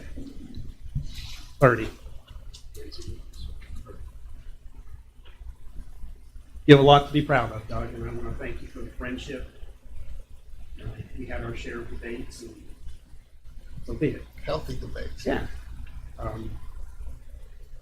And I just, I only run solid waste programs. You ran so much more. And I know how much it dominates my day. So I just thought somebody should say thank you for your time that you've given. And I learned earlier, your wife is here. Thank you for sharing in with us for 12 years. She's probably going to thank you.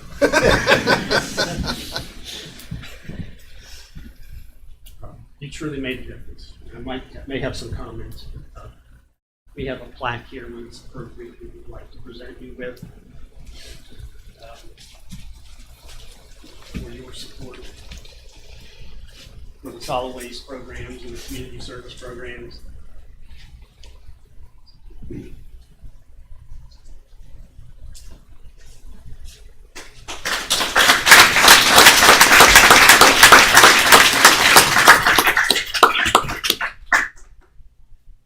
Mike, do you have anything to add?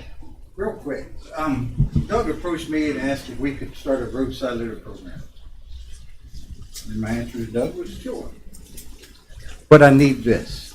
I need these tools to do so. Doug and the council ensured we had all the right tools to do the job right and safely. And I appreciate that. But you sat down way too soon. Alan? He's right behind I'm going to say a real short story. Growing up, we went hunting or fishing every weekend. And Dad always said, you leave it better than you found it. Doug, I think you did the same thing. Okay? As you know, this is your box of toilet paper from Tracy. As you know, every day. Good stuff will deteriorate over time. That's not the good stuff.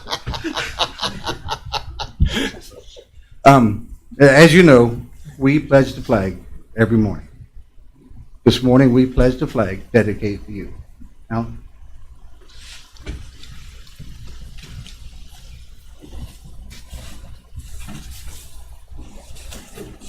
This flag was flown over the Judicial Center this morning, pledged and saluted. Your Honor, sir.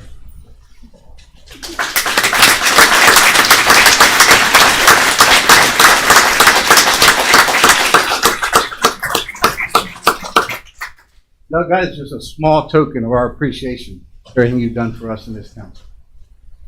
You've been our biggest champion. You've been our biggest driving force.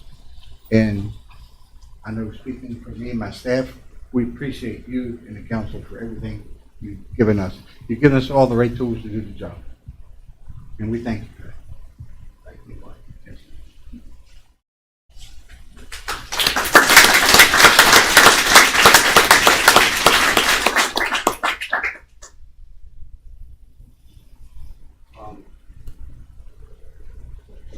things that we've done, Mike, is with roadside litter and everything that your staff has participated with was, you know, you see a lot of times that in parts of the state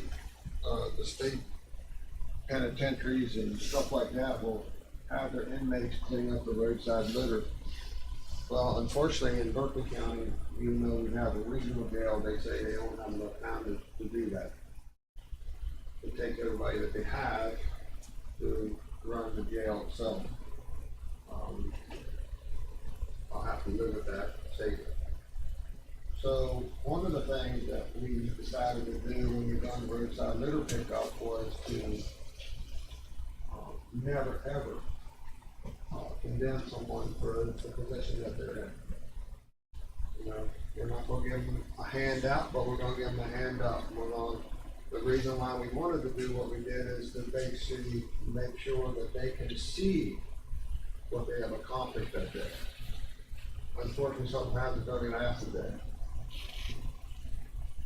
And I think it's went well. We've had people in community service that don't want to leave because they are being appreciated for the first time in their life. Tammy Hawkins, a lot of times they would come in and they didn't have the proper clothing pre-COVID. We had a clothes closet downstairs and make sure they were warm in the winter.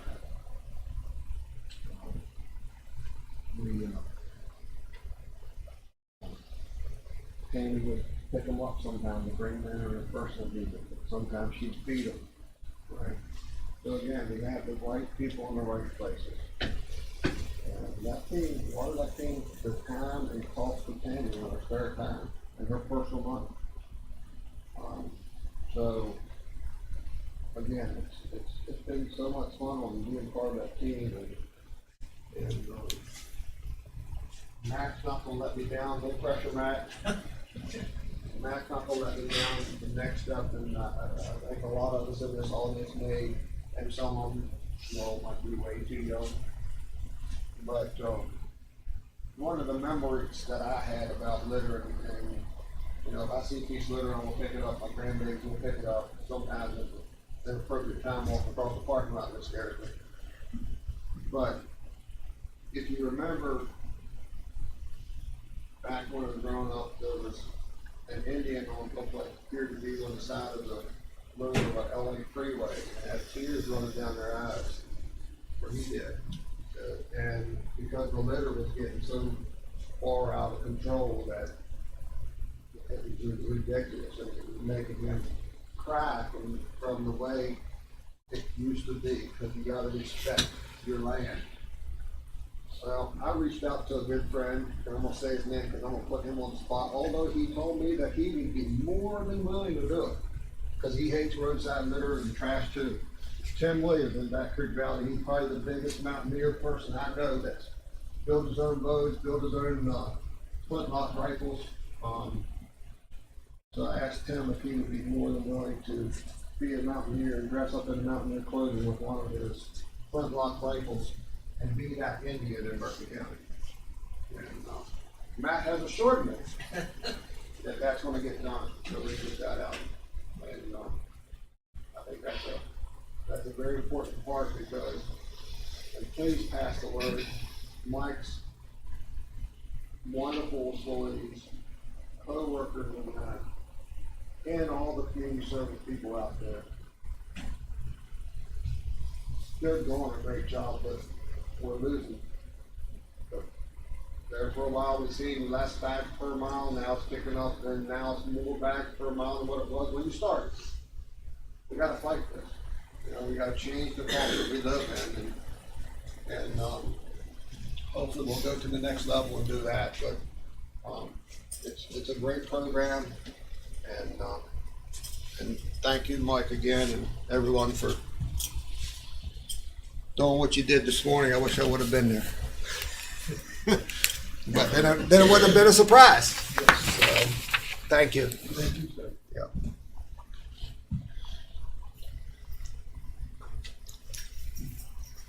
Here he comes. You're in trouble now. Mike already said you sat down too soon.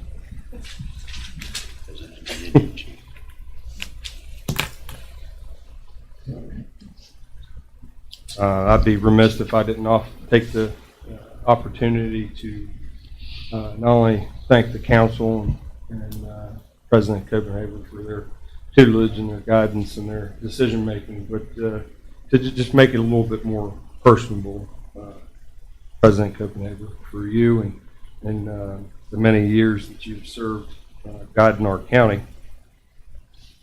I haven't known you for but a few years, but it was immediately apparent that there was something about you, your passion, dedication for doing what's right, regardless of any rhetoric. You stood strong and you stayed the course because ultimately you knew, with the collective opinions and thoughts of your co-councilmen, that it was the best for Berkeley County. This trait was immediately apparent even in our first meeting together. At Ruby Tuesdays. That's right. Even though you may not realize it, or want the recognition, or intentionally ever did it, you've taught me a lot about public service. Public service must be more than doing a job efficiently and honestly. It must be a complete dedication to the people in which we serve. And you, sir, by your own actions, showed us a sincere and committed dedication to moving Berkeley County forward. And I'd be remiss to not show our appreciation to Miss Jackie for, I'm sure, the many nights of her guidance on some of those troublesome evenings you've had to make some tough decisions. So thank you. There's no greater challenge and there's no greater honor than to be in public service. And you, sir, have inspired me to take those challenges head on, surrounding yourself with good, knowledgeable people. Make the necessary tough decisions that need to be made for the better good. You've taught me that what drives people to public service is a sense of possibility, a sense of change that takes a visionary's forethought, and breathing life or planting that seed that will take shape and grow into a viable, prosperous, and efficient program, and you may not even see it. And you, sir, possess the uncanny ability in getting people to see that without any actual physical evidence, that possibility. I personally feel that the reason you were very good at what you do is that you kept a true heart. Even in the face of your adversaries, and I too have seen this firsthand, I learned from you that not everyone will have the heart you have. Not everyone will appreciate you and what you do for them. Sometimes it won't be easy having a kind heart in such a cruel world, and your advice of simply be prepared had a profound effect and resonated in my taking office. As you depart after today's meeting, days, months, maybe even years will go by, and inevitably you will ask yourself, did I do all that I could do? Did I make a difference? And if I may have the honor of answering that question for you, yes, sir, you did. You have left your mark for many years to come.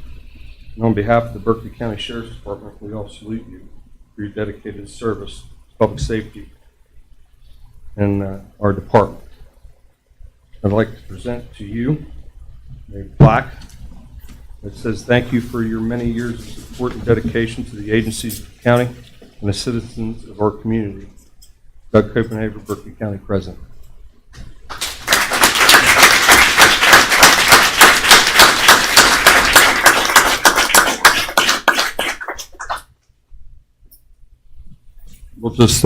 We'll talk about that bag of marijuana later.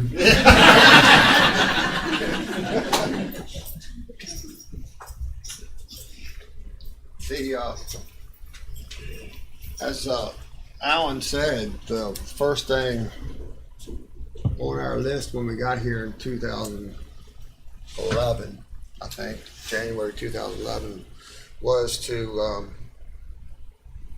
take care of our Sheriff's Department, because many of you may remember it was in 3,000 square feet. and had been that way for many years. Actually, I'd done some of the work on the building back then as a contractor, but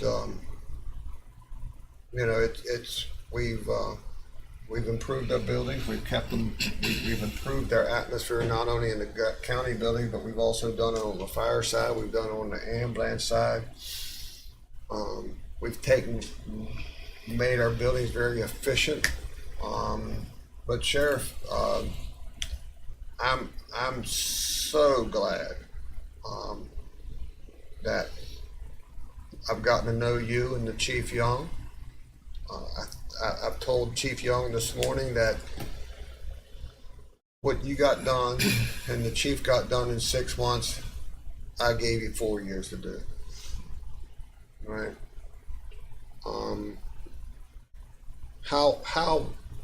How many times are we able to say that we lost our deputies to Loudoun County, but we're bringing them back home? Right? That happens several ways. We got to make sure we're compensating people fairly, and we got to have great leadership. And both of you all have great leadership. I've been very proud of the time we've gotten to know each other. And as crazy as he can be, Chief Young, I'll give Dwayne Myers that credit.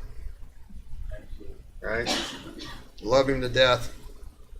And he talked to me, he talked to Chief Young. Give each other a chance. Give each other a chance, and I think you'll be happy. So I want to thank Dwayne for that. But it's been a pleasure being part of your department, sir. Thank you. Thank you.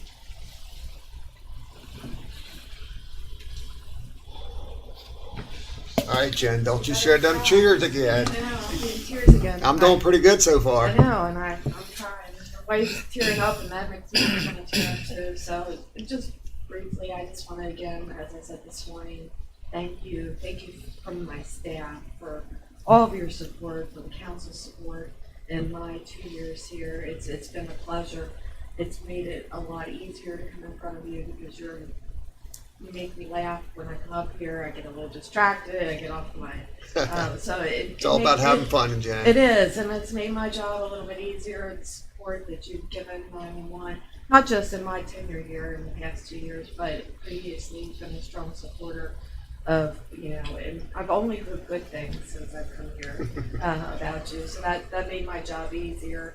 And the support that you showed 911, not everyone sees it, but when you came down to Charleston with myself and Councilperson Gokenare and Mr. Wine to support 911 and to show why Berkeley County is so important to the success of the 911 system is great.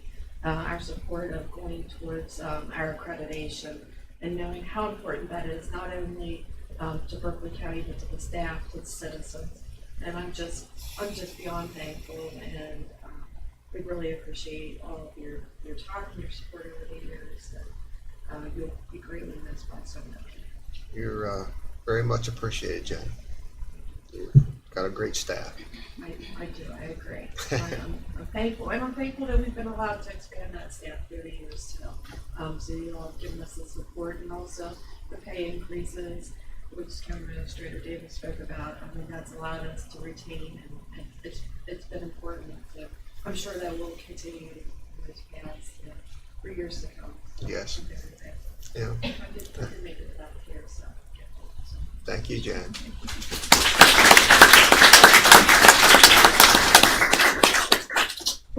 One of the things, since we have, I'm sorry, Miss Delegate, one of the things that we have done in this council, more so in the last 8 years than the first 4 years, was to try to get a marketable wage to our employees. And I don't know if you all been adding it up over the years, but that's increased the pay anywhere between 40 to 60% in the last 8 years of what you were being paid 9 years ago. And again, we've done that with cutting taxes, right? We've asked people to reorganize their office. Can we do more with less people? Can we run it more like a business where we can? And we know there's, on the public safety side, it can be done at a very small level, but most of the time public safety is a service. So it's been fun to make sure that everyone got what they deserved. We went through some tough times the first 4 years, and the reason why some people got 40 to 60%, as you can remember, the ones on the lower end of the totem pole got a bigger percentage increase in their wage, right? Because we want people to be able to afford to feed their families. But thank you, Jen, and your staff for doing a wonderful job. It's been fun. Mrs. Delegetti, I'm sorry.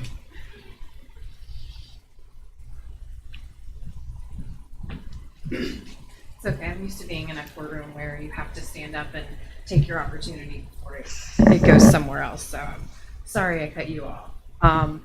I just wanted to briefly take the opportunity to thank you for being really a mentor to me when I decided to run for public office and wanted to better get to know the county. You have taught me that sometimes what's most important is that you get something done and shown the tenacity that you won't let anything get in your way. If you have a problem, you're going to fix it. And I've been fortunate and blessed to be a part of that over the past 6 years. When I talk to other prosecutors around the state, it's apparent that I'm truly blessed to have the support of the council that I have and the ability to utilize programs like Day Report and our community service and our home confinement and things that just aren't, that they're very unique to Berkeley County. And we have the council, and in large part, like I said, your tenacity to make sure that when you see a problem, you're gonna fix it. I came into an office with a very us versus them mentality, and I want to now, 6 years down the road, with the increases you've given us and the quality of life you've provided to my employees, pass on my sincere thanks from everyone in my office for everything that you've done for the county. And as my parting gift to you, before the sheriff talks with you, I will talk to him about statutes of limitations.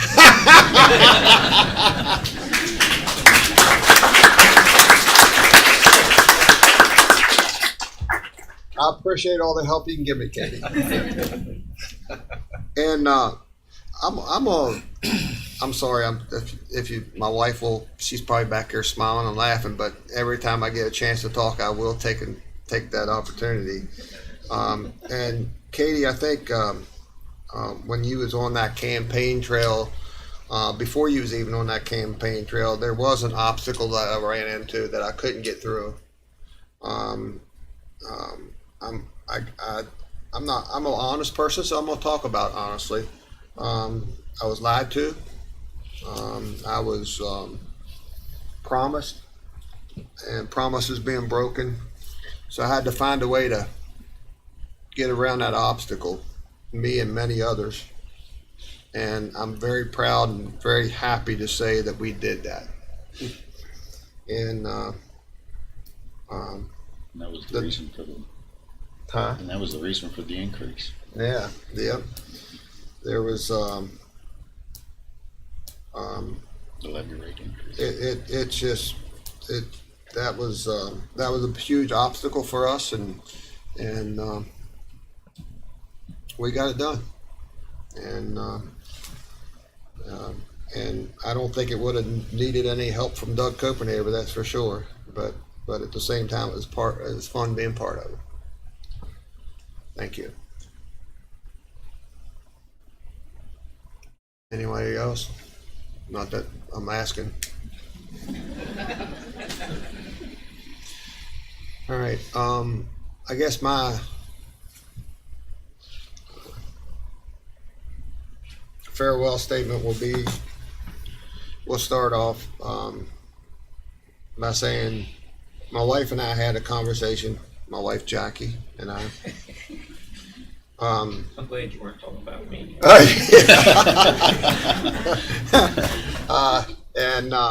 Well, I always say my wife, and I need to start saying Jackie so everybody knows who she is. Uh-oh, I'm getting fired.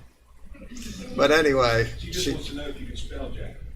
I can spell Jacqueline now. Took me 40 some years, but I finally put in my phone, I realized how to spell it. And,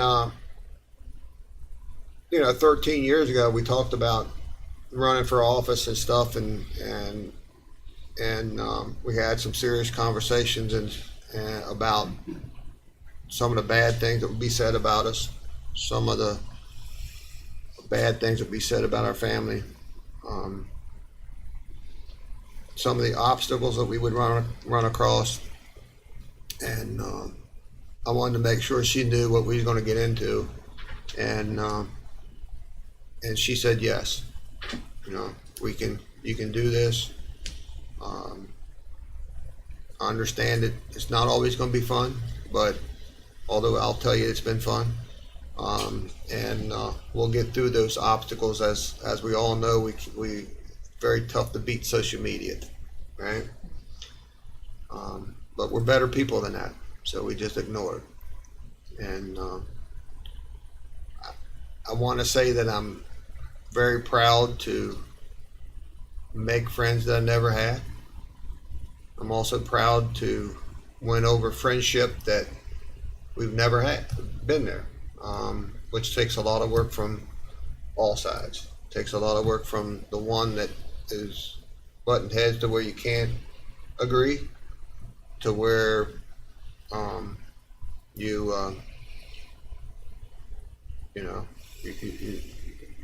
just develop friendships, and you may have started out completely opposite of each other. I just also publicly want to thank Mr. Bentley for being a good friend of mine. A lot of rumors were starting. I'm going to say this one. This is a fun one anyway. A lot of rumors were started when I was running for office. I was going to fire almost everybody in the county council office, and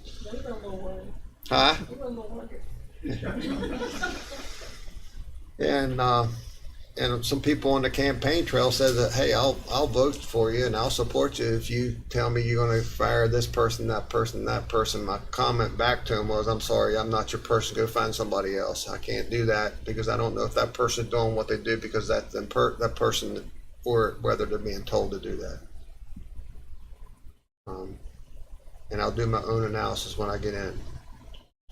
Well, about the first month I was here, if you remember Norwood, which I'm sure you all do, I always torment him because when he gets angry, his feet swing underneath the chair. He gets nervous, right? Because he can't touch the floor. So, went in my office, and the door slams behind me. And Norwood just comes in, and you know how excited he gets sometimes. And he comes in and he says, Mr. Councilperson, if you're going to fire me now and get it over with. And I said, well, Mr. Bentley, I understand your job is to keep me out of trouble. Right? Not that I'm looking to get in trouble, but your job is to keep us out of lawsuits. And as long as you do your job and you do it well, I have no reason to fire you. And I will say that Mr. Bentley, the whole time he was here, I think he only lost one case that I was hoping to win. Not that we could have, but pretty damn close to batting 1,000. Another person that may have not liked me when I first got in because of the rumors, but we became super, super good friends. Right? And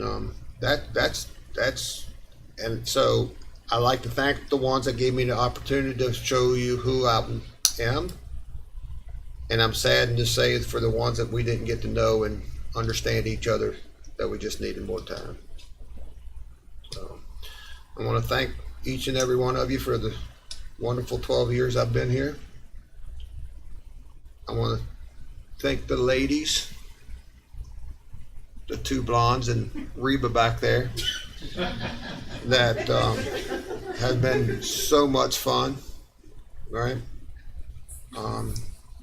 We're friends forever. I'd like to thank the council.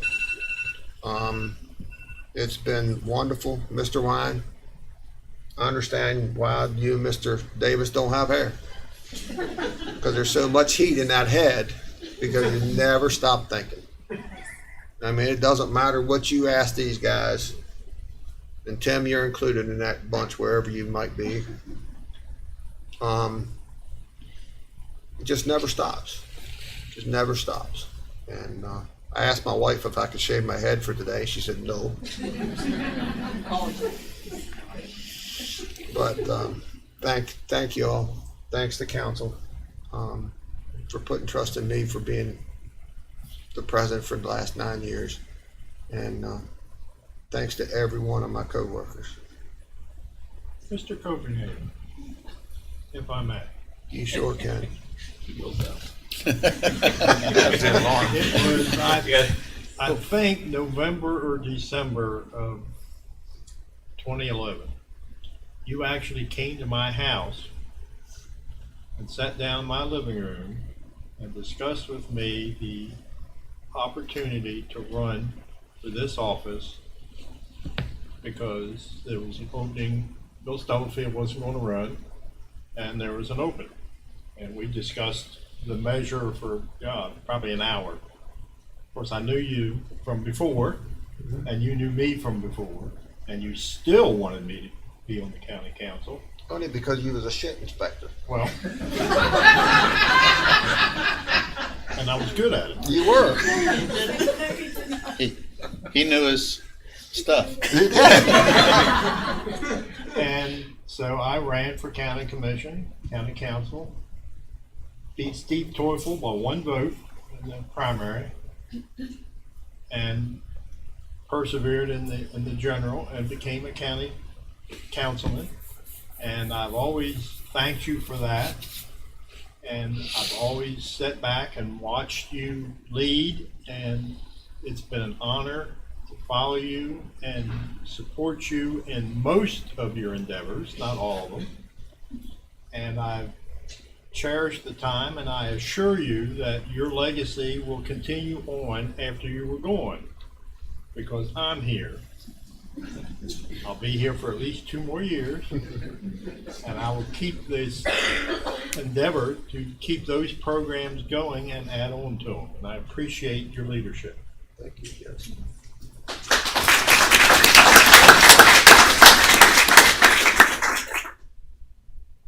That's all. That's it. Don't That's ask it. more. I'm gonna go first. So the past 8 years have been such a blessing in my life. Fun story. So my first week here,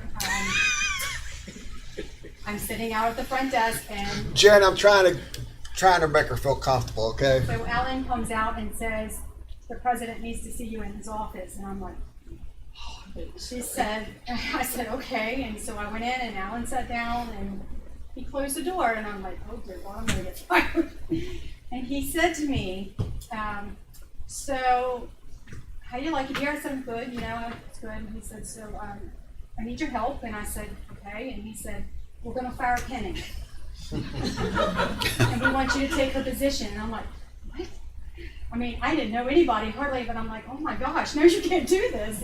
And I'm sitting there saying, no, you can't do this. And his face is just as somber as like, yeah, we're going to do this. And I'm like, oh my gosh. I mean, that was my first impression of him. And I was like, oh, he is a mess. He is a mess. Because I said, you know what, that's created our first friendship with Penny, because I was like, no, I got her back. I'm not doing that. No, I'll leave, So I'm just thankful for the fun that we've had. You get the work done, and I appreciate everything that you've done. everything. I mean, you've just been, you cry when you need to cry, and you stand firm when you need to stand firm, and I appreciate everything that you do, and I'm so thankful that I got to spend the last 8 years under your leadership. I'm glad we made that friendship too, Tracy. And it wasn't Penny I was gonna fire, it was that other blonde. That I was other gonna blonde. fire. Yeah, the other blonde. Yes. Yeah, but I knew who you were talking about. I don't know. Not gonna put me in that position. That's So why Jen- you've got the same toilet paper for the last 8 years. Yeah. So Jen, I tried to make her feel welcome as well. But Doug, I value you. I value you, your friendship, your leadership, your vision. You're one of a kind. I always know whatever you say, what you mean. You never tell us what we want to hear. You tell us what the truth is and what it's going to be. I'm thankful you're not going to ask me for any more immunization schedules when Alan's not here, so I don't have to look like a deer in a headlight. But it's been wonderful. You've been a great friend, terrific boss, always had our backs. I'll miss you, Al. Yeah. Penny. Penny. Penny. Yeah, Penny and I have the old song going, Jackie, knock 3 times on the ceiling if you want me, twice on the pipes if you don't. Our bathrooms are side by side. So, but yeah, Penny and I, Jackie, myself, Penny, we worked together as co-workers at Nichols years ago, and the older ones here will remember Nichols department store and the smoke center and smoke shop and all that stuff. So, but We had fun there too, didn't we, John? yeah, and but Penny, you're wonderful. You know, all of you, Julie and Tracy and Penny, are just so. Our office is so customer friendly. As Alan will tell you that our staff will always say we're doing twice as much work as we ever have in our life, and we're loving every minute of it. And because we made it fun, right? We made it fun. So, but thank you for a good 12 years. But,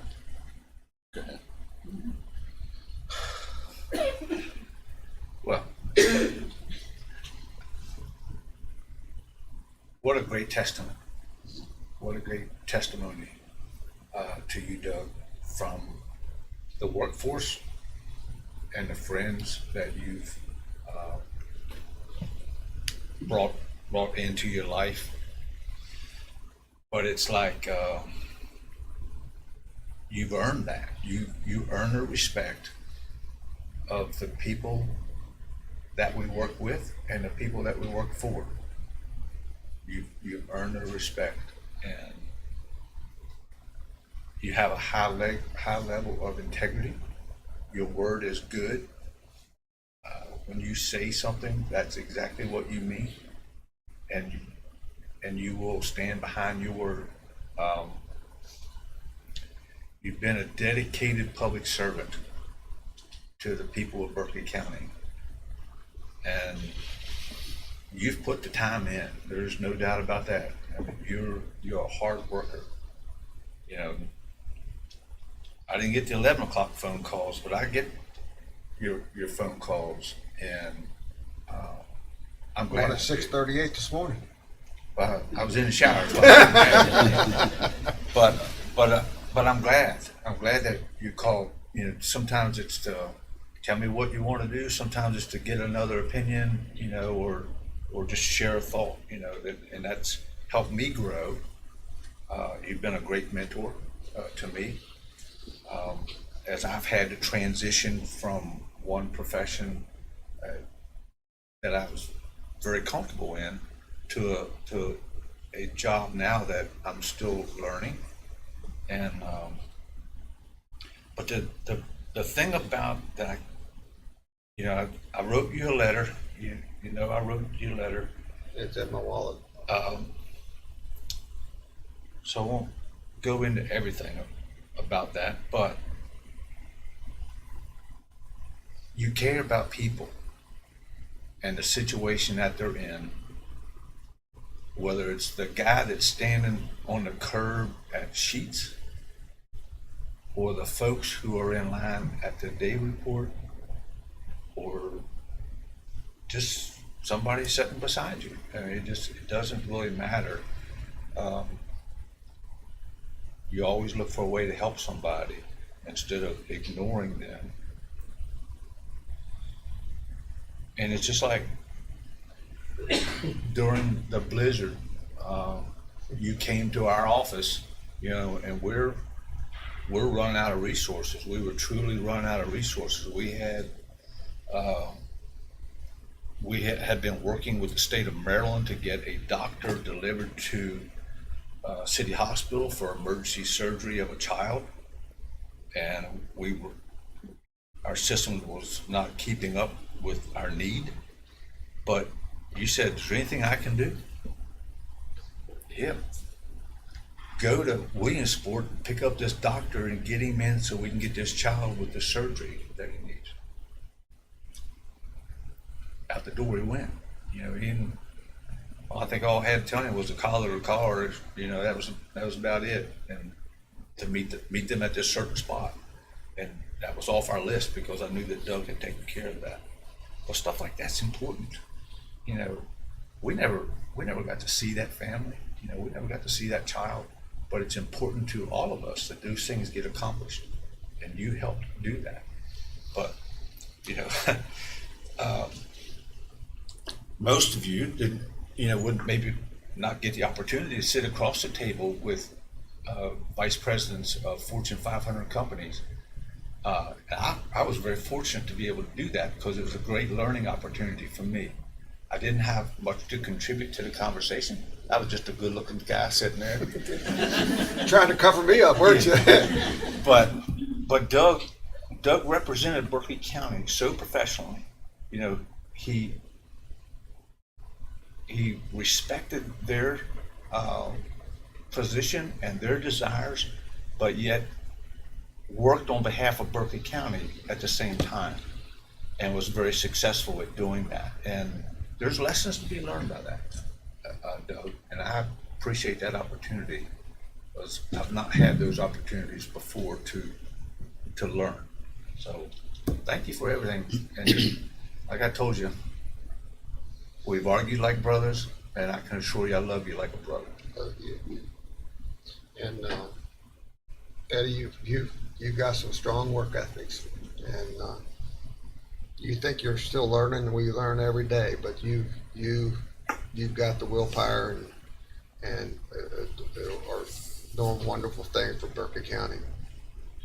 I'm gonna touch a little bit on that trip over to Maryland real quick. This was in a big snowstorm. I mean, 81 was only plowed. Partially. The exits weren't plowed. I was in the Dodge Dually with a 9-foot V plow, and this kid, life depended upon it. And waited for the state to get back to you for 2 hours. So time was running out. I think it was an anesthesiologist that needed to get there. And so I get down at Marlowe exit, and all of a sudden there's a wreck on 81. Traffic stop. I got a 3-foot snow bank to my right on the off ramp. I dropped the plow and went right through it. Right? Never fazed the old girl. Then I got underneath the bridge at the Marlowe exit, and right in front of Rock Station down there was a tractor and trailers turned sideways on where I 11. So I had to drop the plow again and go around that. And finally made it over to the little parking lot in Williamsport, and the only way that they got the anesthesiologist to Williamsport was the Army Guard. I believe it was Army or Air Guard, one, two. And it's 6x6.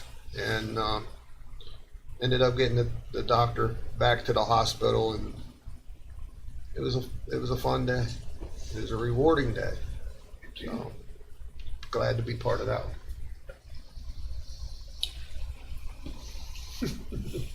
Don't tell any secrets, Jeff. My wife's here. Oh, Doug, I have no secrets. Somebody said, what was it?